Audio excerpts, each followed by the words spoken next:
Tātad mums ir viens dalībnieks. Miks, jā, Mik, tev par godu. Tātad visi pieceļamies kājās, jā, visi kājās. Šis veltījums Mikam, reāli kājās, jā. Aizmugurējā rindā arī kājās, es jūs redzu. Un šitos nevajag. Tātad, spēle pavisam vienkārši, Mik. Atceries, jā? Miks atcerās. Cik kurš? 7, jā? 1, 2, 3, 4, 5, 6, 7. 1, 2, 3, 4, 5, 6, 7. 1, 2, 3, 4, 5, 6, 7. 1, 2, 3, 4, 5, 6, 7. 1, 2, 3, 4, 5, 6. 1, 2, 3, 4, 5, 6. 1, 2, 3, 4, 5, 6. 1, 2, 3, 4, 5, 6. 1, 2, 3, 4, 5. 1, 2, 3, 4, 5. 1, 2, 3, 4, 5. 1, 2, 3, 4, 5. 1, 2, 3, 4. 1, 2, 3, 4. 1, 2, 3, 4. 1, 2, 3, 4. 1, 2, 3. 1, 2, 3. 1, 2, 3. 1, 2, 3. 1, 2. 1, 2, 1, 2, 1, 2, 1, 1, 1, 1. Bailāps, paldies, Mik! Man sauc Kristaps Zaļais, kas vēl nepazīst mani. Mans uzvārds, jā, laikam ir mazliet krāsa un strādāju Salaspils 1. vidusskolā. Un šogad man bija tas prieks strādāt ar matemātiku, ekonomiku un arī audzināt klasi. Nu jā, un stāsts nosaukums iepūt man, un kāpēc iepūt man? Tad raksturojot iepūt man, es laikam vislīdzīgākais bija tai Līzai, bet nu līdz Līzai vēl pieķersimies. Sāksim ar dažādiem priekšmetiem, kas man asociējās ar priekšmetiem, kuriem mazliet gribās, lai viņiem iepūš. Piesim silpīt, nu, viņi tā tev prasa vien, lai tu viņā iepūt, lai rodās šī skaņa. Tāpat arī pieneni, vismīļākā visvecītus torts vai ne iepūt, un vēlēšanās piepildās. Līza, kas man, var teikt, ļoti līdzīgi, ir par to, ka dažreiz ir cilvēki tām acīm un sejas izteiksmēm, kur tā vien prasa, lai viņiem iepūš. Zinat, jā, tos cilvēks. Reāli. Tas ir par tiem cilvēkiem. Tad noteikti tas arī var būt burbuļpūšamais, bet šodienas mūsu stāsts būs par baloniem un vismaz es mēģināšu izstāstīt caur līdzībām, caur baloniem, kur vēlās, lai viņos iepūš. Un šie būs 3 stāsti. Un mans pirmais stāsts par balonu būs to, kā balonā var mēģināt iepūst skateboardu. Varbūt ne tikai pūst, mēģināt ielikt viņā iekšā, bet tas būs stāsts par to, kā varētu radīt skolā skateboardu pulciņu. Un, lai saprastu, kāpēc tieši skateboardu, mums pie skolas ir skate laukums blakus, un vienmēr ejot garām likās super stilīga lieta. Un kādas stundām notiek, vadot, un pēc stundām skatoties tie skolēni, it kā izklaidējās, ir kabinetā manā, ir skolā, un es līdz galam nekad nesapratu, kāpēc īsti pēc stundām skolēni nav kaut kur ārā skateparkā vai vēl kaut kur, un ar viņiem runājot, meklējot, es sapratu, ka viņiem vienkārši nav kur savu brīvo laiku pavadīt, un tad man rādās šī ģeniālās pulcīt, kad, nu jātais skolā, tā skateboard pulciņš, vispārējie pulciņi, visi taču gribēs, un super utopija, un es tikai aiziešu pie skolotāju, un viņi jā, bet realitātei mazliet savādāk.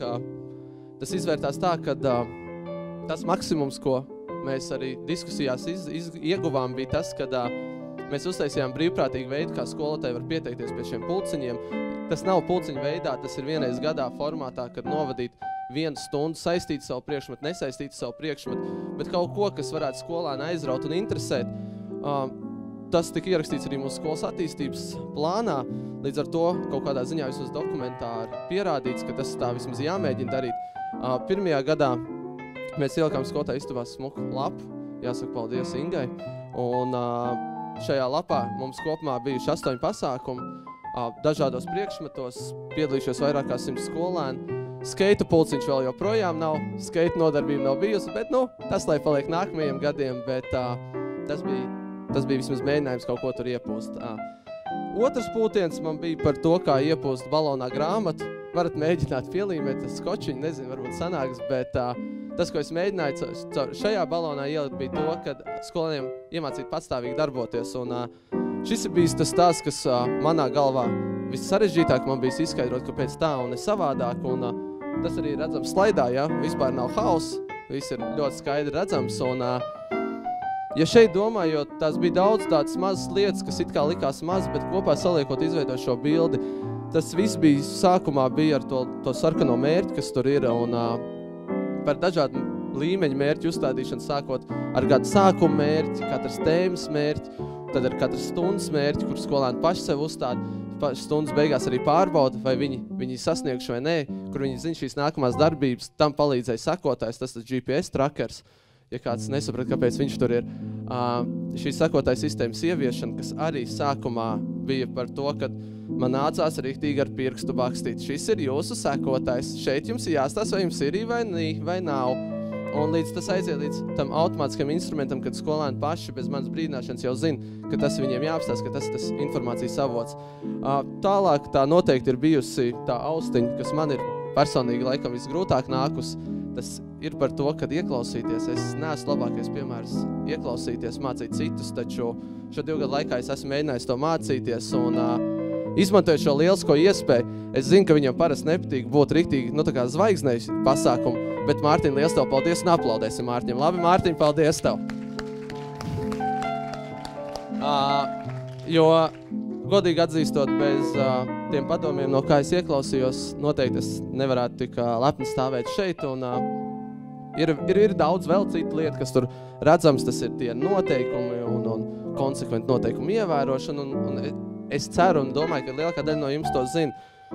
Un tad domājot, kas tad ir bijis šī atšķirība, kāpēc varbūt kaut kādā lietā man ir kaut kas sanācis vai nesanācis. Un es sapratu, ka laikam man vislabāk raksturo, un man svarīgākais bijis tas cilvēciņš, kas skrien.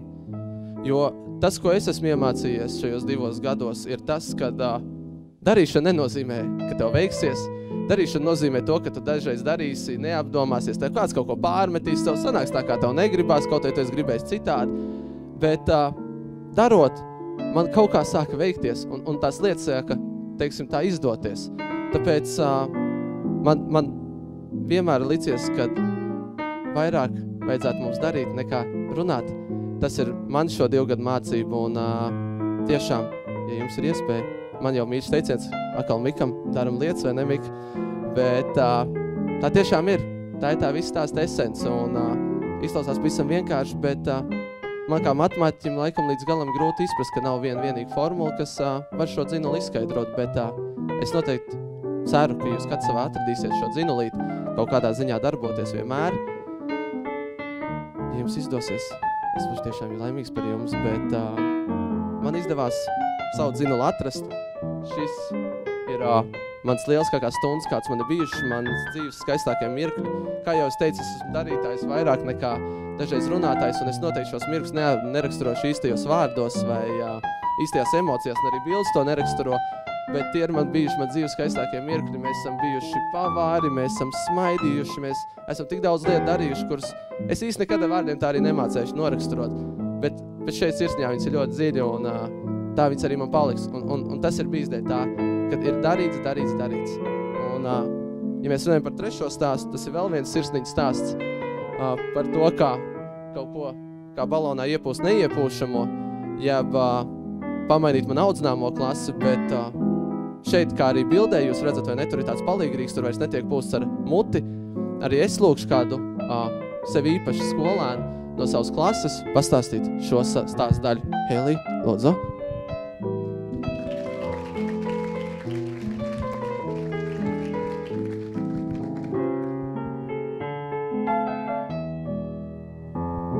Es jums vairāk pastāstīšu par mūsu klasi.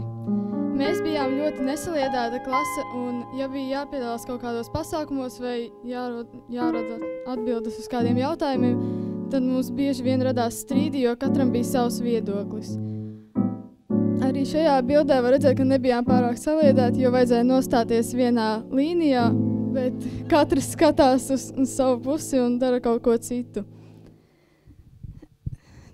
Arī stundās mēs neuzvedāmies pārāk labi, jo bieži vien bija tā, kad visi tur bļaustījās, tur nemaz nebija tā kā stundās, bija drīzāk kā citas klases starpbrīžos. Pēc gada jau mēs bijām daudz saliedētāki. Šajā bildē arī to var redzēt, ka mēs bijām smaidīgāki, arī visi skatās uz kameru.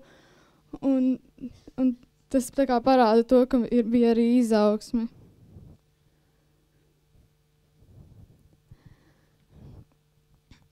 Manuprāt, tā izaugsme ir bijusi dēļ tā, ka mēs gada sākumā izvirzījām katru sev mērķus, un tad gada laikā sekojām līdzi visam, kas ir izdevies un kas nav izdevies, un ja kaut kas nebija izdevies, tad kā domājam, kāpēc tā ir.